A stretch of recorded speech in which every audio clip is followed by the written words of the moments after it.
Hello friends, welcome to Nila voice novels. நான் உங்கள் நிலா. இப்போ நம்ம பார்த்துட்டு இருக்க கதை அவனுக்கு நிகரவள், எபிசோட் 38. வாங்க கதைக்குள்ளே போகலாம். அந்த டாக்டர்ஸிடமிருந்து ரிப்போர்ட்டை வாங்கிய மித்ராவோ அதை ஒரு முறை ஓப்பன் செய்து பார்த்தவள் திரும்பி அவள் நண்பர்களை பார்க்க, ஆனால் அவர்களோ எப்பொழுது அவள் டிசி குரூப்ஸ் சேர்மன் சக்கரவர்த்தியின் தங்கை என்று தெரிந்து கொண்டார்களோ அப்போதிலிருந்தே சிலை போல் நின்றிருந்தார்கள். அதை பார்த்து தன் தலையிலேயே அடித்து கொண்ட மித்ராவோ மகிழை அழைத்தாள். ஏ மகிழ், மகிழ், உன் ஃபோனை கூட என்று அவள் சத்தமாக அழைக்க, அவளின் அந்த சத்தத்தில்தான் அனைவரும் சுயநினைவுக்கு வந்தனர். அதில் மித்ராவை பார்த்த மகிழோ அவளிடம் தன் மொபைலை நீட்ட, மலரை அந்த ஃபைலை பிடிக்க சொன்னவள் தன் கையில் இருந்த மகிழின் ஃபோனில் அதை ஸ்கேன் செய்ய ஆரம்பித்தாள். பிறகு அதை ஸ்கேன் செய்து கொண்டே, அஜய், என் ஃபோனில் மைன்னு ஒரு காண்டாக்ட் இருக்கும், அந்த நம்பருக்கு கால் பண்ணி ஸ்பீக்கரில் போட என்று சொல்ல, வேகமாக அவள் மொபைலை வாங்கியவன் மைன் என்ற எண்ணிற்கு கால் செய்து ஸ்பீக்கரில் போட்டான். ஆனால் அந்த மொபைல் நம்பரோ நாட் ரீச்சபிள் என்று வந்தது. அதை கேட்டவள் பிறகு டைம் என்னவென்பதை பார்த்துவிட்டு, ஒரு 5 minutes கழிச்சு கால் பண்ணு என்று சொன்னவள் ஸ்கேன் செய்ய ஆரம்பித்தாள். மித்ரா சொன்னது போல் சரியாக 5 நிமிடம் கழித்து மீண்டும் அந்த காண்டாக்டிற்கு அழைத்தான் அஜய். இந்த முறை ரிங் சென்றது. 3-4 முறை ரிங் சென்ற பின் அந்த அழைப்பு ஏற்கப்பட்டு ஹலோ என்ற கம்பீரமான குரல் கேட்டது. இந்த புறம் ஹலோ தேவ் என்று மித்ரா சொல்ல, அதை கேட்ட அவனின் குரல் மென்மையானது. சொல்லமோ, என்ன கால் பண்ணியிருக்க என்று கேட்க, அது தேவ், இப்போ நீ எங்கே இருக்க என்று கேட்டாள் மித்ரா. நான் இப்போ தாண்டி சென்னை வந்தேன். என்னாச்சு, ஏன் ஒரு மாதிரி டென்ஷனாக பேசுகிற, ஏதாவது ப்ராப்ளமா என்று கேட்டான் ஆதி. ஒரு நொடி அமைதியாக இருந்தவள், தேவ், நீ டிசி ஹாஸ்பிட்டல்ஸ்க்கு வர முடியுமா? நான் உனக்கு லொக்கேஷன் சென்ட் பண்ணுறேன். என் ஃப்ரெண்டோட அம்மாவுக்கு கொஞ்சம் உடம்பு சரியில்லை, நீ தான் சர்ஜரி பண்ணணும் என்று அவள் சொல்ல, அந்த புறம் ஒரு நொடி அமைதி. ஹலோ தேவ், லைனில் இருக்கியா, நீ வரியா என்று மித்ரா கேட்க, லொக்கேஷனும் பேஷண்ட் டீட்டெயில்ஸும் சென்ட் பண்ணடி, நான் வரேன் என்று சொன்னான். ஓகே தேவ், ஒரு 2 minutes இப்போ சென்ட் பண்ணுறேன் என்று சொன்னவள் காலை கட் செய்திருந்தாள். அவளை தான் அங்கிருந்த அத்தனை பேரும் ஆவென்று பார்த்து கொண்டிருந்தார்கள். அவளை பார்த்த விமலோ, மித்ரா, நீ இப்போ யார்கிட்ட பேசின, யாரை சர்ஜரி பண்ண வர சொல்லியிருக்க அம்மாவுக்கு என்று கேட்க, மித்ராவோ ஒரு நொடி அமைதியாக அவனை பார்த்தவள் டாக்டர் ருத்ரன் என்று சொன்னாள். அதில் அங்கிருந்த அத்தனை பேரும் ஒரு நொடி அதிர்ந்துதான் போனார்கள். ஏனென்றால் இவ்வளவு நேரம் பல பேர் பல விதத்தில் முயற்சித்தும் கூட அவனை தொடர்பு கொள்ள முடியவில்லை. அப்படி யாராலையும் தொடர்பு கொள்ள முடியாதவனை ஒரே ஒரு ஃபோன் காலில் இவள் எப்படி காண்டாக்ட் செய்ய முடியும் என்ற கேள்விதான் அங்கிருந்த அத்தனை பேருக்கும் இருந்தது. அதில்தான் அதிர்ந்து போய் அவளை பார்த்து கொண்டிருந்தார்கள். முதலில் தெளிந்த அந்த சீஃப் டாக்டர் ரமேஷோ மித்ராவை பார்த்து, மேடம், உங்களுக்கு டாக்டர் ருத்ரனை முன்னாடியே தெரியுமா? எப்படி அவரோட காண்டாக்ட் நம்பர் உங்ககிட்ட இருக்கு என்று அவர் கேட்க, அவரை அழுத்தமாக ஒரு பார்வை பார்த்தவளோ, ஏனா டாக்டர் ருத்ரன் என்னோட ஹஸ்பண்ட் என்று சொன்னார். அதை கேட்ட அங்கிருந்த ஒவ்வொருத்தரும் அதிர்ச்சியின் உச்சிக்கே சென்று விட்டார்கள். அவர்களுக்கு தெளிவாக புரிந்தது, மித்ரா சாதாரண பெண்ணில்லை என்று. அப்பொழுது அவளை நோக்கி முன்னால் வந்த விமலோ அவள் கைகளை பற்றியவன், ரொம்ப ரொம்ப தேங்க்ஸ் மித்ரா, நீ இல்லைனா அம்மாக்கு என்று பேச முடியாமல் தடுமாற, அவனை பார்த்த மித்ராவோ அவன் பற்றியிருக்கும் தன் கைகளில் அழுத்தம் கொடுத்து அவனின் கைகளை பற்றியவள், அதெல்லாம் ஒன்றும் இல்லை, அம்மாவுக்கு எதுவும் ஆகாது, நல்லபடியாக வந்துடுவாங்க என்று சொல்ல சரி என்று தலையசைத்தான் விமல். அப்பொழுது அந்த அமைதியான ஹாஸ்பிட்டல் அறையில் சத்தமாக ஒலித்தது அவனின் காலடி சத்தம். அந்த சத்தத்தை கேட்டு அனைவரும் அந்த திசையை திரும்பி பார்க்க கம்பீரமாக உள்ளே நுழைந்தான் ஆதி. அவனை தான் அங்கிருந்த எல்லோரும் பார்த்து கொண்டிருந்தார்கள். ஆனால் அவனோ அவனின் மனைவியை மட்டும்தான் பார்த்து கொண்டே வந்து கொண்டிருந்தான். அவனை பார்த்த மலரோ ஆவென்று வாயை பிளந்து கொண்டு அவனை தான் பார்த்து கொண்டிருந்தாள். அவளின் அருகில் நின்றிருந்த மகள் அவளின் வாயை மூடியவள், வாயை மூடு, வாயில ஈ போயிட போகுது, எதுக்கு இப்படி ஆன மித்ராவோட ஹஸ்பண்டை பார்த்துட்டு இருக்க என்று கேட்க, நீ நினைக்கிற மாதிரி நான் அவரை சைட்டெல்லாம் அடிக்கல, இவர் என்ன இவ்வளவு அழகா இருக்காரு, மேல் மாடல்ஸ்க்கே டஃப் கொடுப்பாரு போலையே என்று மலர் சொல்ல அது மித்ராவின் காதிலும் விழுந்தது. மித்ரா திரும்பி மலரை முறைக்க அப்பொழுது சரியாக அவளின் அருகில் வந்திருந்தான் ஆதி. திரும்பி அவனை பார்த்தவள், ரிப்போர்ட்ஸ் பாத்தியா தேவ் என்று கேட்டவள் அவள் கையில் இருந்த ரிப்போர்ட்ஸை அவனிடம் நீட்ட, நான் ஏற்கனவே நீ அனுப்புனதை பார்த்துட்டேன்டி, பேஷண்ட் எங்க என்று கேட்டவன் திரும்பி அந்த சீஃப் டாக்டரை பார்த்தான். அவரோ தன்னை அவனிடம் அறிமுகம் செய்து கொண்டார். ஹாய் சார், நான் தான் இந்த ஹாஸ்பிட்டலோட சீஃப் டாக்டர் ரமேஷ் என்று சொல்ல அவருக்கு சிறிதாக தலையசைத்தவன் மித்ராவை ஒரு பார்வை பார்த்தவன் அவரிடம் பேசிக்கொண்டே அங்கிருந்து சென்று விட்டான். சிறிது நேரத்தில் சர்ஜரி ஸ்டார்ட் ஆனது. அதிலிருந்து 1 மணி நேரம் கழித்து வெளியில் வந்தனர் அந்த ஆதி மற்றும் மற்ற டாக்டர்ஸ் எல்லோரும். அப்பொழுது ஆதியை பார்த்த விமலின் அப்பாவோ, என்னாச்சு டாக்டர், என் ஒய்ஃப் எப்படி இருக்காங்க என்று கேட்க அவரை ஒரு நொடி பார்த்த ஆதியோ, ஷே இஸ் ஃபைன், நான் ஓகே என்று சொன்னவன் நேராக மித்ராவின் அருகில் சென்றான். அந்த சீஃப் டாக்டரை பார்த்த விமலின் அப்பாவோ, ரொம்ப ரொம்ப தேங்க்ஸ் டாக்டர் என்று சொல்ல, தேங்க்ஸை நீங்கள் அவருக்கு தான் சார் சொல்லணும், அவர் தான் ஆப்ரேஷன் எல்லாம் பண்ணார், நாங்கள் சும்மா பக்கத்தில் தான் நின்றுட்டு அவளுக்கு சின்ன சின்ன ஹெல்ப் பண்ணோம், அவ்வளோதான். இன்றைக்கி உங்கள் ஒய்ஃப் உயிரோடு இருக்காங்கன்னா அதுக்கு காரணம் ருத்ரன் சார் தான், நீங்கள் டாக்டர் ருத்ரனுக்கு தான் தேங்க்ஸ் சொல்லணும் என்று சொல்ல விமலின் அப்பா திரும்பி ஆதியை பார்த்தார். அவனை பார்த்தவர், ரொம்ப ரொம்ப தேங்க்ஸ் சார், நீங்கள் பண்ணது ரொம்ப பெரிய ஹெல்ப், நீங்கள் உங்கள் ஃபீஸ் எவ்வளோனாலும் சொல்லுங்கள், நான் பே பண்ணிடுறேன் என்று சொல்ல அவரை அழுத்தமாக பார்த்த ஆதியோ, நான் இங்கே வந்தது என் அம்முக்காக தான், எனக்கு எந்த ஃபீஸும் தேவையில்லை என்று சொன்னவன் மித்ராவின் புறம் திரும்பி, அம்மு கிளம்பலாமா என்று கேட்டான். ஆதியின் இந்த பதிலை கேட்டு விமலின் அப்பா முகம் ஒரு நொடி வாடிவிட்டது. அதை பார்த்த மித்ரா திரும்பி அவரை பார்த்தவர், சாரி அங்கிள், நீங்கள் ஏதோ தப்பாக எடுத்துக்காதீங்க, அவன் யார்கிட்டேயும் அவ்வளோவா பேச மாட்டான், ஃபீஸ் எல்லாம் எதுவும் வேண்டாம், நீங்கள் ஆண்டியை பத்திரமா பார்த்துக்கோங்க என்று சொன்னவளுக்கு சரி என்று தலையசைத்தார் விமலின் அப்பா.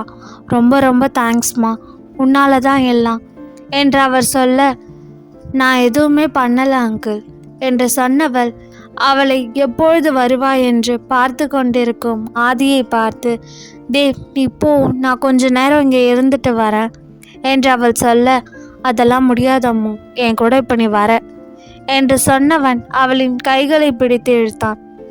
தேவ் நான் தான் சொல்கிறேன்ல கொஞ்ச நேரம் கழித்து வரேன்னு என்று சொன்னவள் அந்த புறம் திரும்ப அப்பொழுது அவளின் அருகில் வந்த விமல், ரொம்ப ரொம்ப தேங்க்ஸ் மித்ரா, நீ மட்டும் இல்லைன்னா எங்கள் அம்மாவுக்கு என்ன ஆகியிருக்கோன்னே தெரியல என்றவன் ஆதியை பார்த்து, ரொம்ப ரொம்ப தேங்க்ஸ் சார் நீங்கள் வந்ததுக்கு என்று சொன்னான். அவனை பார்த்த மித்ராவோ, அதெல்லாம் எதுவும் இல்லை விமல், நீ தேவையில்லாமல் ஃபீல் பண்ணாத, அதான் அம்மா இப்போது நல்லா இருக்காங்கல்ல என்று அவள் பேசி கொண்டிருக்கும் பொழுதே அவளின் கைகளை பிடித்து இழுத்து கொண்டு சென்றான் ஆதி. அதில் கோபம் கொண்டாள் மித்ரா.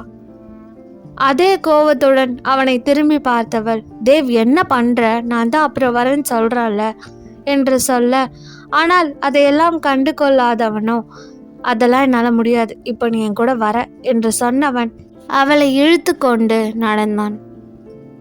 அதில் கடுப்பான மித்ரா, சரி விடு வர என்று சொன்னவள் அவனின் கைகளிலிருந்து தன் கையை எடுத்துக்கொண்டு திரும்பி அவளின் நண்பர்களை பார்த்தவள், ஓகே கைஸ், நீங்கள் பார்த்துக்கோங்க, நான் கிளம்புறேன், நான் இப்போது வீட்டுக்கு போகணும், நான் நாளைக்கு வந்து ஆண்டியை பார்க்குறேன் என்று சொல்ல, அதெல்லாம் ஒன்றும் பிரச்சனை இல்லை மித்ரா, நீ போயிட்டு வா என்று சொன்னான் விமல். மற்றவர்களும் அவளை வழி அனுப்ப அவர்களை எல்லாம் பார்த்து தலையசைத்தவளோ திரும்பி ஆதியை முறைத்துவிட்டு அவனுக்கு முன்னால் நடந்தாள். அவளை பின்தொடர்ந்து சென்றான் ஆதி. அமைதியாக சென்ற மித்ராவோ அவனுடன் காரில் ஏறி கொண்டாள்.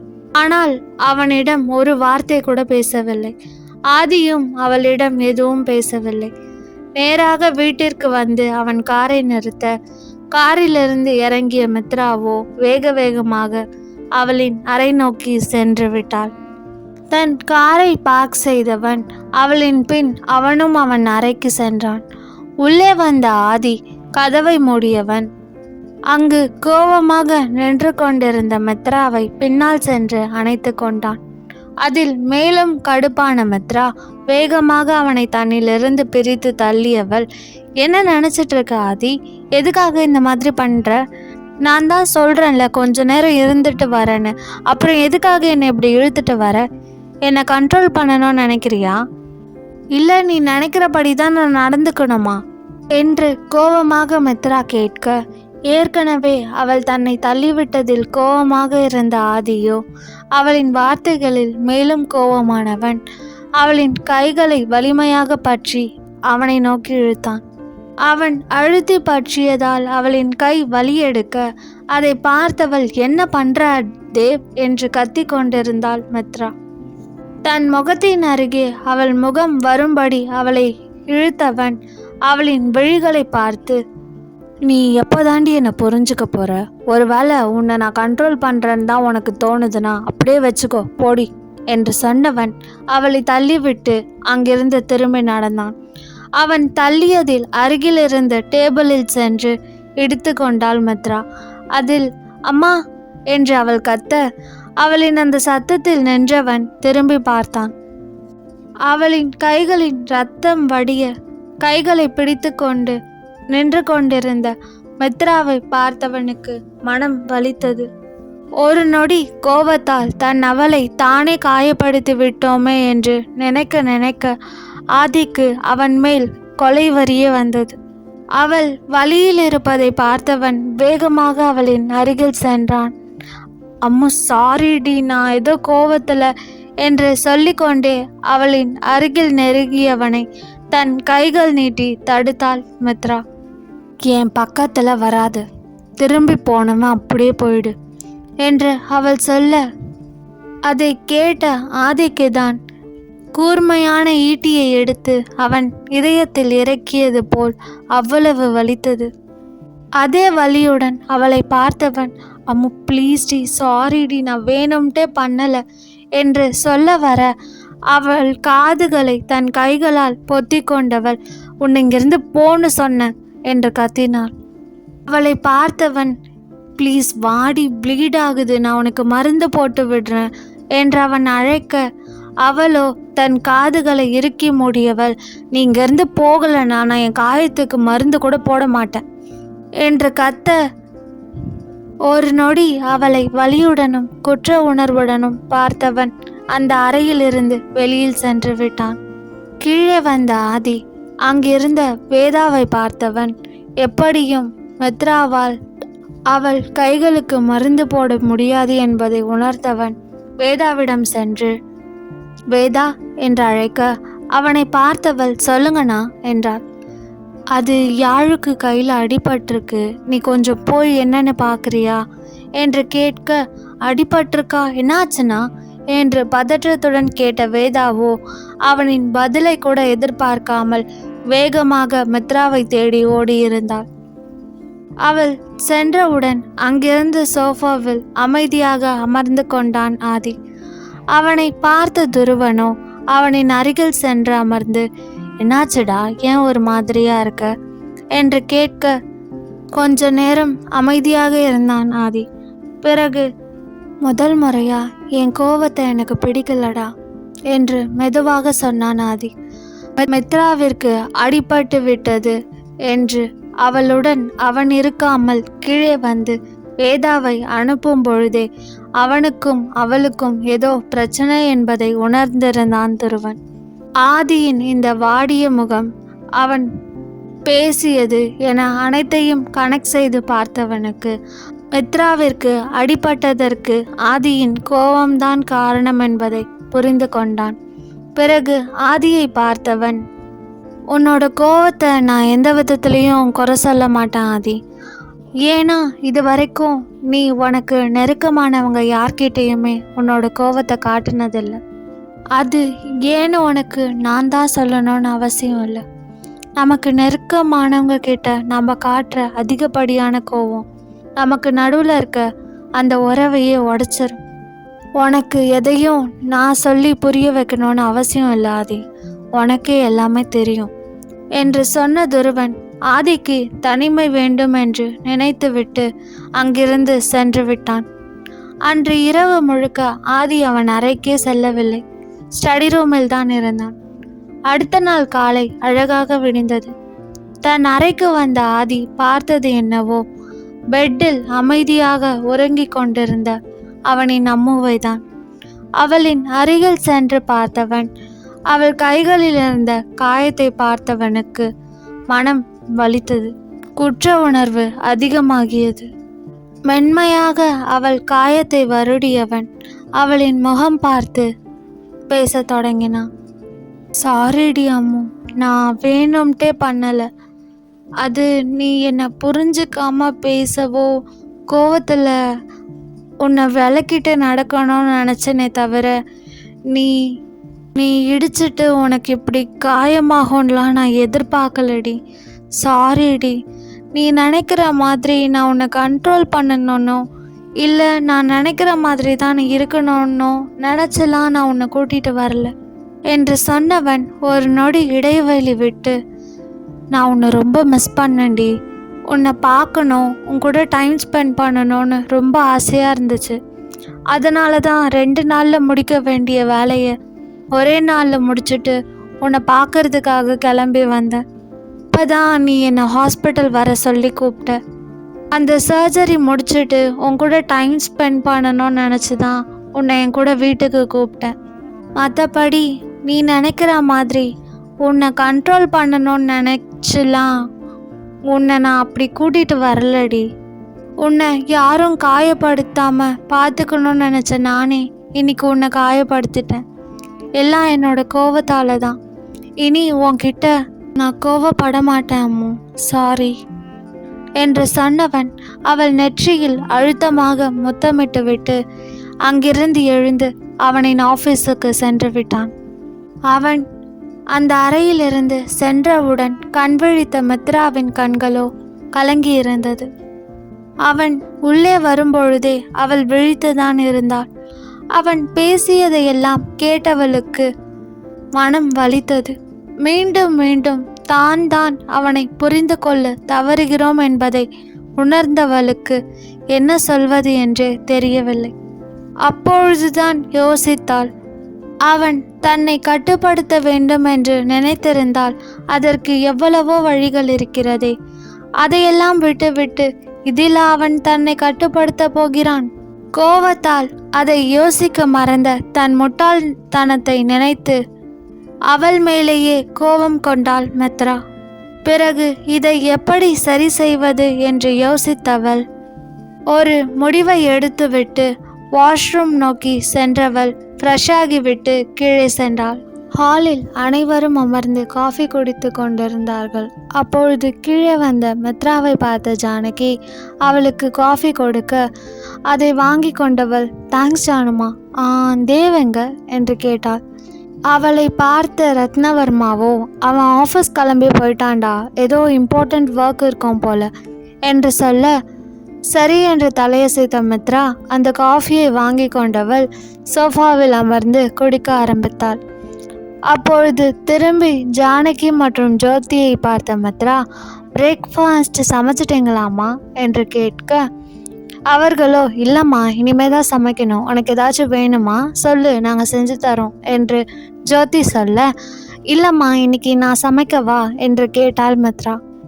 ஒரு நொடி எல்லோரும் அவளை குழப்பமாக பார்க்க அதை உணர்ந்த மித்ரா, ஏன், என்னாச்சு, ஏன் எல்லாரும் அப்படி பார்க்குறீங்க, நான் சமைக்க கூடாதா என்ன என்று கேட்டாள். இல்லை, அப்படியெல்லாம் இல்லை என்று சொன்னவர்கள், இல்லை, நீ இன்னைக்கு காலேஜ் போகலையாடா என்று கேட்டார்கள்.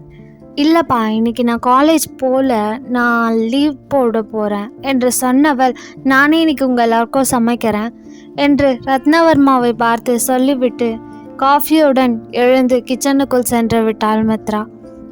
செல்லும் அவளை பார்த்த வர்ஷினி மற்றும் வேதா இருவரும், நாங்களும் ஹெல்ப் பண்ணுறோம் என்று சொல்லி கொண்டு வர, வேண்டாம் என்று தடுத்தவள், நானே பார்த்து கொள்கிறேன் என்று சொல்லிவிட்டு உள்ளே சென்று விட்டாள்.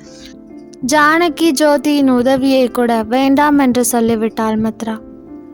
உள்ளே வந்த மித்ரா எல்லோருக்கும் சமைத்து முடித்தவள் கிச்சனிலிருந்து வெளியில் வந்தாள். கிச்சனிலிருந்து வெளியில் வந்தவள் நேராக சென்றது என்னவோ சர்வாவிடம்தான். அவனை பார்த்தவள், அண்ணா, எனக்கு ஒரு ஹெல்ப் வேணும் என்று கேட்க, அவளை பார்த்தவனோ, என்னம்மா, என்ன ஹெல்ப்புன்னெலாம் கேட்குற, என்ன செய்யணும் சொல்லு என்று அவன் கேட்க, எனக்கு தேவை மீட் பண்ணணும்னா, அவன் கம்பெனிலேருந்து அவனை மீட் பண்ணுறதுக்கு எனக்கு ஒரு அப்பாயின்மெண்ட் வேணும் என்று கேட்க, அவளை ஒரு நொடி அமைதியாக பார்த்த சர்வாவோ, உனக்கு எதுக்குமா அப்பாயின்மெண்ட், நீ டைரெக்டாகவே போய் மீட் பண்ணலாம்ல என்று சொன்னான்.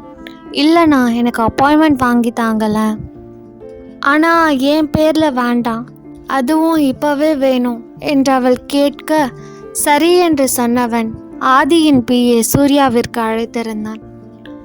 அந்த புறம் சூர்யா காலை அட்டன் செய்தவுடன், ஹலோ சூர்யா, எனக்கு இம்மிடியேட்டாக ஒரு அப்பாயின்மெண்ட் வேணும் என்று அவன் கேட்க, ஒரு நொடி யோசித்த சூர்யாவோ, சார், நீங்கள் உங்களுக்கு அப்பாயின்மெண்ட்டா, நீங்கள் எப்போவுமே டைரெக்டாக தானே சார் வருவீங்க சாரை பார்க்க என்று அவன் கேட்க, எனக்கு இல்லை, எனக்கு தெரிஞ்ச ஒருத்தவங்களுக்கு ஆதிக்கிட்ட அப்பாயின்மெண்ட் வேணும், அதனால் 10 மணிக்கு அப்பாயின்மெண்ட் ஃபிக்ஸ் பண்ணிவிடு, அதுவும் இன்றைக்கே என்று அவன் சொல்ல, சார், இன்றைக்கி ஆல்ரெடி சார்கிட்ட ஷெடியூல் எல்லாம் சொல்லிட்டேனே சார், ஏற்கனவே சார் ரொம்ப டென்ஷனாக கோவமாக இருக்கார், இதில் புதுசாக ஒரு மீட்டிங்க்கான அப்பாயின்மெண்ட் ஷெடியூலில் ஆட் பண்ணியிருக்கேன்னு திடீர்னு போய் சொன்னால் ரொம்ப கோவப்படுவார் சார் என்று பயந்து கொண்டே சொன்னான் சூர்யா. அதெல்லாம் எதுவும் கோவப்பட மாட்டான், அப்படியே கோவப்பட்டாலும் நான் தான் கேட்டேன்னு சொல்லிடு, நான் அவன்கிட்ட பேசிக்கிறேன் என்று சொல்ல, சரி என்று சொன்ன சூர்யா அவனுக்கு அப்பாயின்மெண்ட் லெட்டரை அனுப்பி வைத்தான். அதை சர்வா மித்ராவிற்கு அனுப்ப, தேங்க்ஸ்ண்ணா என்று சொன்னவள் அங்கிருந்து உற்சாகமாக அவள் அறை நோக்கி சென்றாள். அறைக்கு வந்த மித்ரா ட்ரெஸ்ஸிங் ரூம் சென்று ஒரு சிகப்பு கலர் சாரியை எடுத்தவள் அதை 1 ஃப்ளீட்டில் அழகாக கட்டினாள். பிறகு தயாராகி கீழே வந்தாள். அப்பொழுதே பூத்த சிகப்பு நிற ரோஜா போல் ரெட் சாரியில் அழகாக வரும் மித்ராவை தான் கீழிருந்து அனைவரும் பார்த்து கொண்டிருந்தார்கள். அவளை முதல் முறையில் புடவையில் பார்க்கிறார்கள் ஜானகி மற்றும் ஜோதி இருவரும். அவளை பார்த்து திருஷ்டி சுற்றிய ஜானகியோ, அழகா இருக்க மித்து, காலேஜ் போலன்னு சொல்லிட்ட, புடவை கட்டிட்டு இப்போ நீ எங்கே போகிற என்று கேட்க, அவரை பார்த்து அழகாக சிரித்த மித்ராவோ, நான் என் புருஷனுக்கு சாப்பாடு எடுத்துகிட்டு போகிறேன் என்று சொல்ல, என்றைக்கும் இல்லாமல் திடீர்னு இவ சமைக்கிறேன்னு சொல்லும் போதே நினச்சேன் என்று சொன்னார் ஜோதி. அவரை பார்த்து சிரித்தாள் மித்ரா. தானும் சிரித்த ஜானகியோ, ஆனாலும் என் பையன் ரொம்ப பாவண்டி என்று சொல்ல, ஏன் என்பது போல் அவரை பார்த்தாள் மித்ரா. பின்ன இவ்வளோ அழகாக ரெடியாகி அவன் முன்னாடி போனால் அவன் ஆஃபீஸ் போயிருக்காண்டி, அவனுக்கு எங்கேயாவது வேலை செய்ய தோணுமா என்று சொன்னவரை முறைத்து பார்த்த மித்ராவோ, போங்க ஜானுமா என்று சொன்னவள் கிச்சனுக்குள் சென்று அவனுக்காக பேக் செய்த உணவை எடுத்துக்கொண்டு வெளியில் சென்றாள். செல்லும் அவளை தான் சிரிப்புடன் பார்த்து கொண்டிருந்தார்கள் பெரியவர்கள் 4. இங்கு வெளியில் வந்த மித்ரா தன் காரை எடுத்துக்கொண்டு ஆதியின் ஆஃபீஸ் நோக்கி சென்றாள். ஆதியின் ஆஃபீஸிற்கு வந்தவள் காரை பார்க் செய்துவிட்டு இறங்கி உள்ளே சென்றாள். அவளை பார்த்த அந்த ரிசப்ஷனிஸ்ட் பெண்ணும் அவளை மேலிருந்து கீழ் வரை ஒரு முறை பார்த்து விட்டு, மேம், யார் நீங்க, யாரை பார்க்கணும் என்று கேட்டாள். அவளை பார்த்த அந்த பெண்ணும், நான் உங்கள் பாஸ் ஏடியை பார்க்கணும் என்று சொல்ல, அப்பாயின்மெண்ட் இருக்கா மேம் என்று கேட்டாள் அந்த ரிசப்ஷனிஸ்ட். இருக்கு என்று சொன்னவள் சர்வா வாங்கி கொடுத்த அப்பாயின்மெண்ட்டை எடுத்து அந்த பெண்ணிடம் காட்ட, அந்த அப்பாயின்மெண்ட்டையும் மித்ராவையும் மாறி மாறி பார்த்தவள் பிறகு ஆதியின் கேபினுக்கு செல்ல அவளுக்கு வழியை சொல்லவள் அவள் வேலையை பார்க்க ஆரம்பித்தாள். மித்ராவும் ஆதியின் கேபின் நோக்கி செல்ல லிஃப்டில் ஏறினாள். மித்ராவை பற்றி தெரிந்து கொண்ட அவளின் நண்பர்கள் அடுத்து என்ன செய்ய போகிறார்கள்? மித்ரா ஏன் ஆதிக்கே தெரியாமல் அவனை பார்க்க அப்பாயின்மெண்ட் வாங்கியிருக்கிறாள்? ஆதியை சமாளிக்க மித்ராவின் திட்டம் என்ன? மித்ராவை காயப்படுத்தியதாக நினைத்து வருந்தி கொண்டிருக்கும் ஆதிக்கு அவனை காண அவன் ஆஃபீஸிற்கு வந்தது தெரிய வந்தால் என்ன செய்வான்? இதை பற்றி மேலும் தெரிஞ்சுக்க நிலா வாய்ஸ் நாவல்ஸை சப்ஸ்கிரைப் பண்ணுங்க. இந்த ஸ்டோரி உங்களுக்கு பிடிச்சிருந்தா லைக் பண்ணுங்க, ஷேர் பண்ணுங்க அண்ட் மறக்காம சப்ஸ்கிரைப் பண்ணுங்க. பாய் ஃப்ரெண்ட்ஸ், நான் உங்கள் நிலா. நெக்ஸ்ட் எபிசோடில் மீட் பண்ணலாம்.